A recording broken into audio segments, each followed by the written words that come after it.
We're excited to have you here, and we're excited to be here this morning to talk a little bit about thinking outside of the box to meet our challenges. I'm Charlie Stokes, president of the CDC Foundation. And I was hired to start the foundation 20 years ago after Congress passed an act creating us. But the foundation was not my idea. It was the idea of Dr. Bill Foege, who some of you may know, very famous CDC director who led the charge to eradicate smallpox around the globe. And Bill's challenge as CDC director was how to partner with the private sector, philanthropic sector, the corporate sector, business. And he had heard government talk for many, many years about public-private partnerships and the importance. And Bill, at some point, said, you know, this is not something government does very well. It's not what government is created to do. We need a separate organization to build those partnerships. And he conceived of this idea of the CDC Foundation as a bridge between the public and private sectors to raise funds and help build those partnerships. And over the 20 years since the CDC Foundation started, we have raised more than $400 million, built more than 700 partnerships in more than 55 countries around the world, partnering the private sector with CDC to do good work. Most recently, we continue to think about how to innovate, how to rebuild those partnerships. And with the Ebola crisis as an exploding epidemic threatening really all of Africa, I asked myself, how can we raise the millions that we know need to be raised quickly without the normal process of individual grant proposals to individual organizations, philanthropies, business? And the answer to that was to encourage our board, encourage our corporate roundtable on global health threats to call their partners together, get them on the phone, hear from Dr. Frieden about the urgency of this Ebola outbreak, the need for speed. And I've asked people to step up with what I call fill the gaps and make it happen philanthropy. That isn't the typical, we'll write a proposal for a specific intervention and you fund it. And people have stepped up. We've raised over $10 million in a little over 2 weeks. So that's what we do at the CDC Foundation and how we think outside the box. I want to call next on Kevin Delsberger, who is Executive Director of the Georgia. Kevin, help me. I'll help you. Thank you, Charlie. Yes. Hi, I'm Kevin Delsberger. I'm the Vice President and Chief Medical Officer for Georgia Regents Health System in Augusta, Georgia. And I'm here to really tell you about 2 opportunities of a public and private partnership that totally changed the face of our institution. When you go back and look at healthcare financing and the issues related to hospitals, there are 2 main issues that require us to think differently. One is the margins in a hospital are declining. As the payer mix is changing, as reimbursement is declining, we're having more and more difficulty making a margin. Secondly is the explosion of technology that our physicians and our patients expect. When you think about technological advances, they occur in 2 major areas these days. One is in the imaging portfolio, and second is in the area of health IT. In 2013, as part of a visionary focus, our organization entered a public-private partnership with the Royal Philips Corporation, which, as you know, Philips Imaging is one of the largest imaging enterprises in the world. We entered a 15-year, $300 million partnership. In that alliance, we have smoothed out our annual spend. We're able to markedly increase the current technological base of our organization. Now you'd say, what would Philips get for this relationship? They get a laboratory. They get a real-world laboratory for which they can try different imaging modalities and, importantly, use patient-centered care as part of the design of those laboratories. It's very early in its being. It just celebrated its one-year agreement. As a result of that incredibly fortunate deal for us, as well as the bipartite relationship between Philips and Georgia Regents, we also forged a public-private partnership with Cerner Corporation, which, as you know, is a multinational corporation involved in electronic medical records. Coming from the University of Missouri, where we had done this 10 years ago, I strongly encouraged a similar partnership. This was an opportunity for innovation at the EMR level, allows us to be an alpha test site of EMR activity. It also greatly enhances our ability to rapidly deploy electronic medical records throughout our facilities. Once again, the partnership with Philips was a very strong attractor to the corporate board of Cerner. Wanting to have interoperability between electronic medical records and the imaging was an absolute key. So these two public-private partnerships allowed us to think out of the box and be able to position ourselves for the future in healthcare. Thank you. Thanks, Kevin. Next is George Painter, President and CEO of the Emory Institute for Drug Development. Good morning, everyone. So, yes, George Painter. I'm the CEO of Drug Innovation Ventures at Emory and the director of the Emory Institute of Drug Development. And those two entities together basically constitute a functional biotechnology company that's operating as a wholly owned subsidiary of Emory.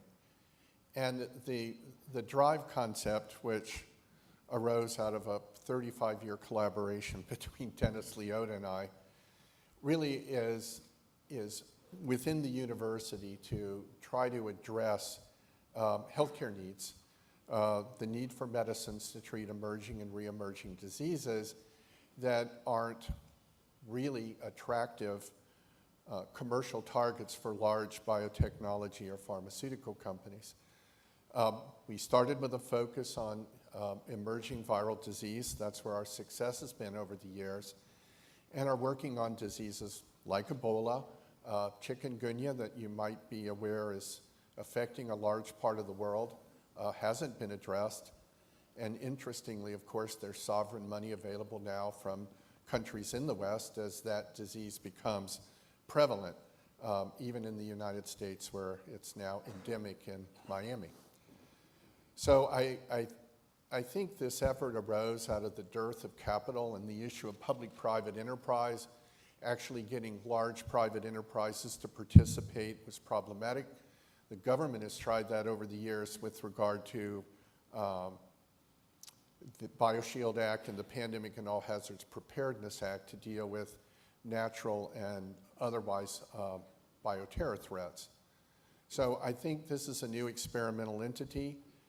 Emory has been very helpful. In fact, they made a $20 million donation to the cause, and we're up and operating. Great, thanks, George. Next is Laura Stanley, Executive Director of the Foundation for Mitochondrial Medicine. Well done, Charlie, thank you. I'm happy to be here. So I, as Charlie said, am involved with a young nonprofit here in Atlanta called the Foundation for Mitochondrial Medicine. I joined this organization about 4.5 years ago because my eldest son was diagnosed with something called mitochondrial disease, which basically is an energy production problem at the core of our existence at our cellular level. And so as a result, this nonprofit has since been focused on 3 things: raising awareness for mitochondrial disease, making connection to related diseases, which specifically are autism and Parkinson's and Alzheimer's and diabetes and epilepsy. And if I had a picture or my sculpture here, I would show you what we call our web of connectivity, which really makes a connection among all of these different diseases. And you see at our core is mitochondrial dysfunction. And that is one of the leading causes of all of these different diseases. So our organization, again, is focused on making those connections so that we can then fund treatments. Because right now, the majority of those diseases don't have treatments that address the root cause. And so as an organization, we are building partnerships with different organizations so that we can fund treatments.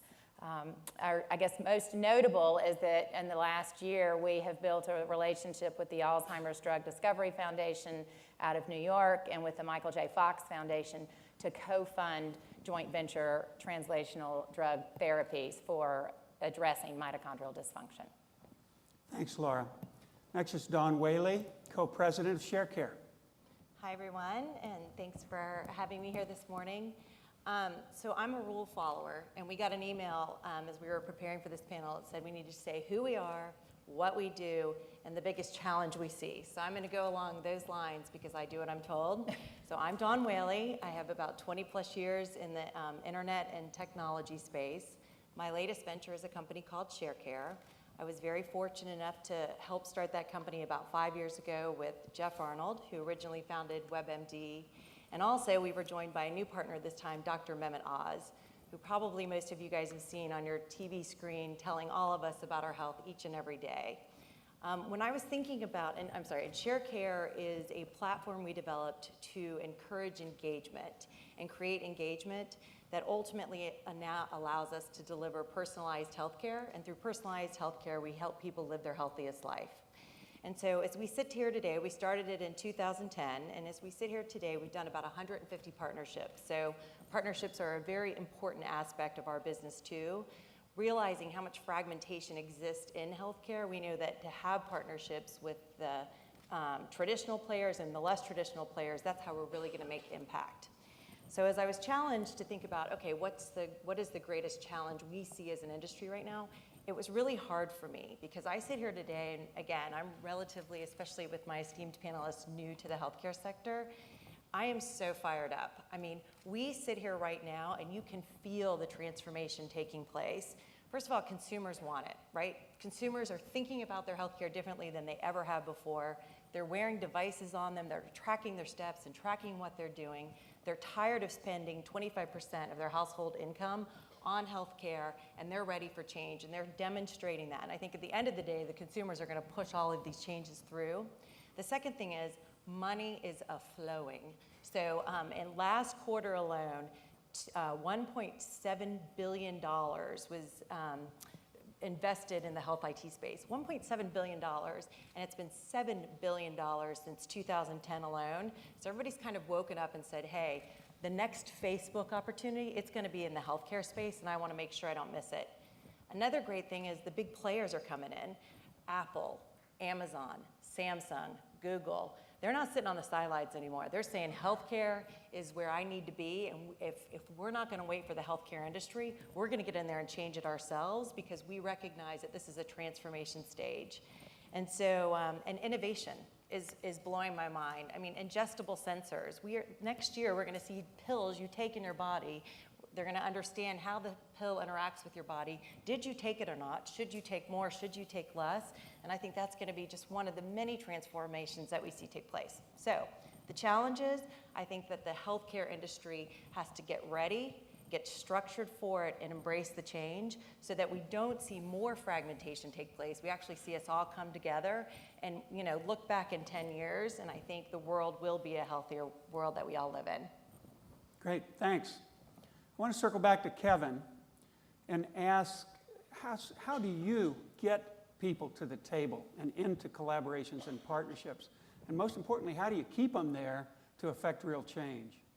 Thanks, Charlie. The way we got people to the table was through connections. The theme of this conference, connectivity.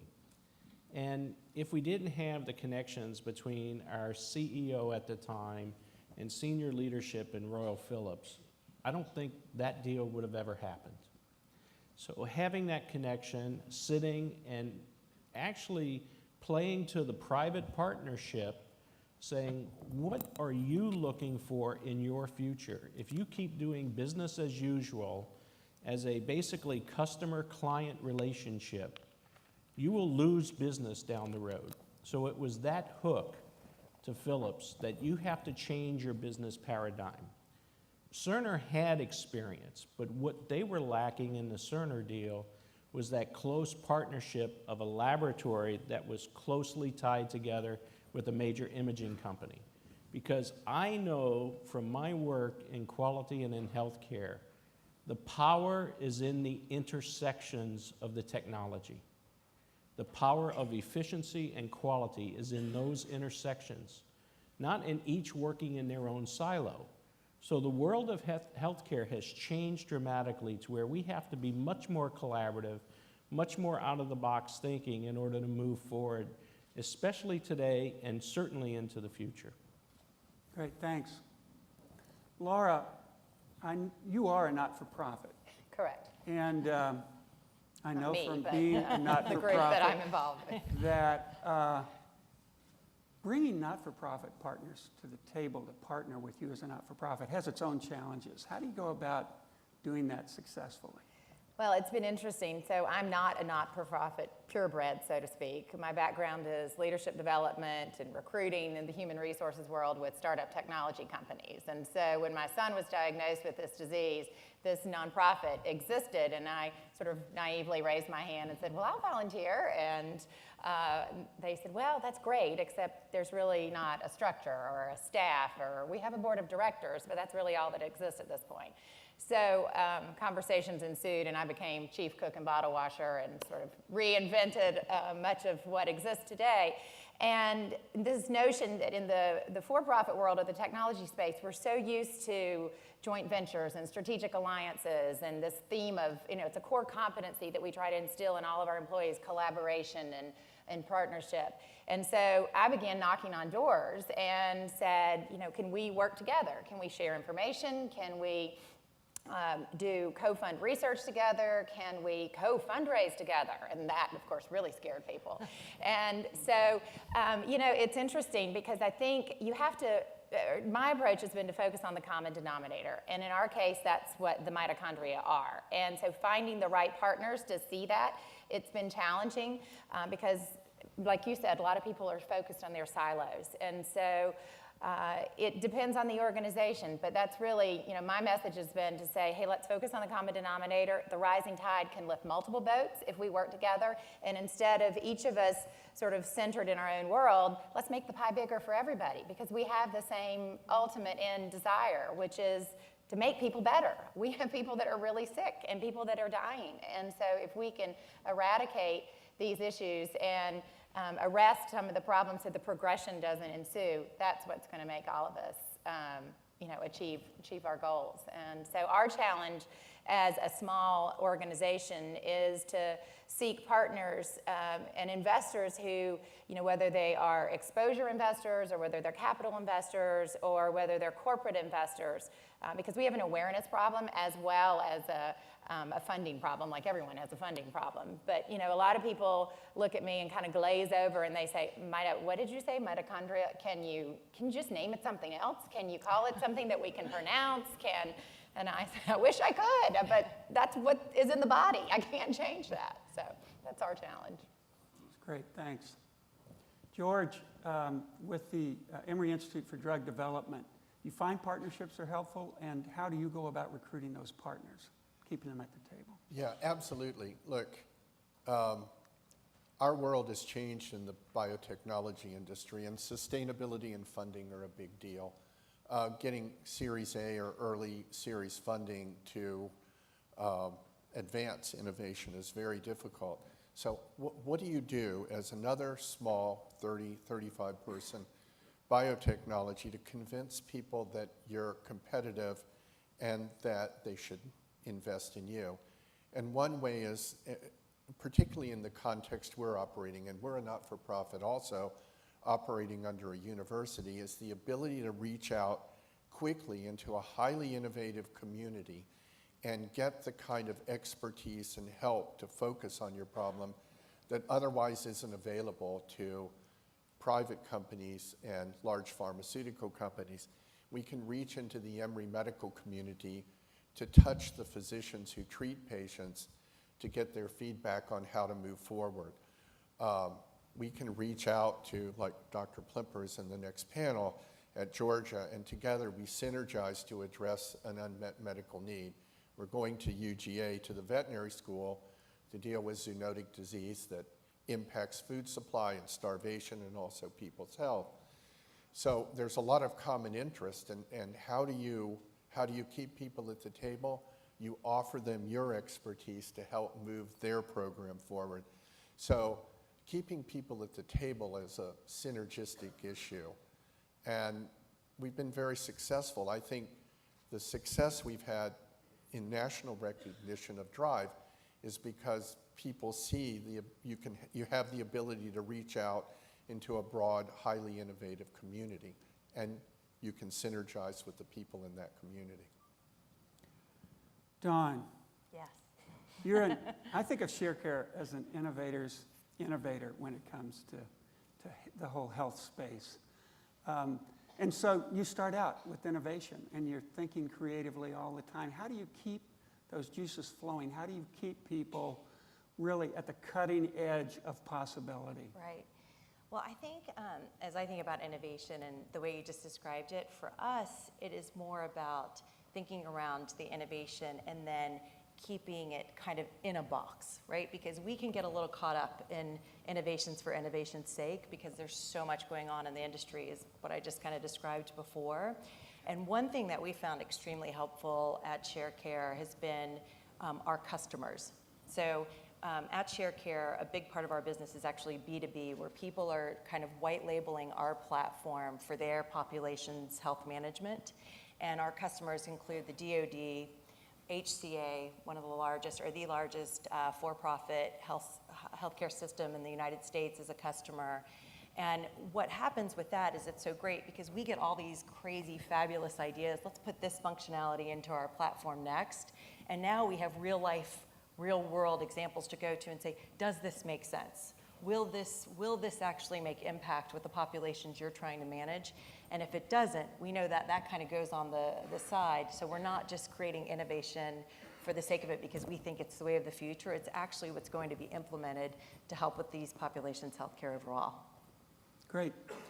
Well, one of the things I've found as we work to partner with others is, particularly when you get people from different sectors, everybody comes in with a different timeline, a different speed with which they want to approach the problem. And we find that communication is extremely important among partners. And I wonder if any of you want to comment about how you keep everyone on the same page and moving forward in a singular direction. Kevin. I'll tackle that one. This first year of the Phillips and Georgia Regents Alliance has been challenging, largely because of communication.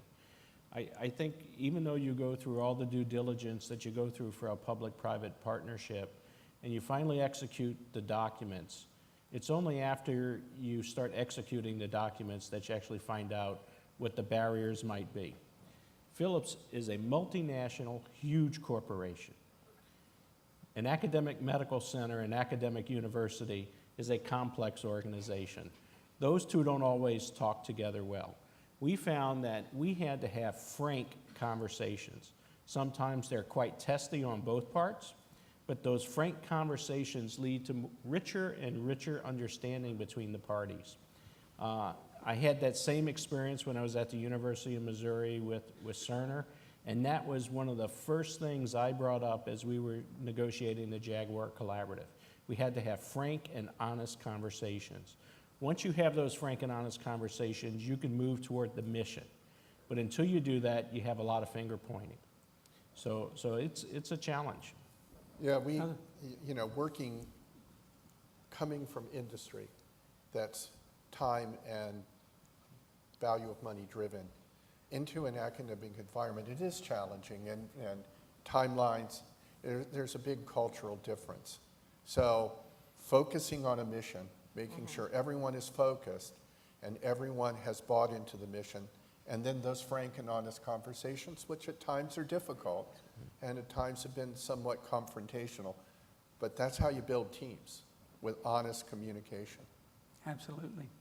Well, we're nearing the end of our time. I want to thank all of our panelists. Please help me give them a warm round of applause.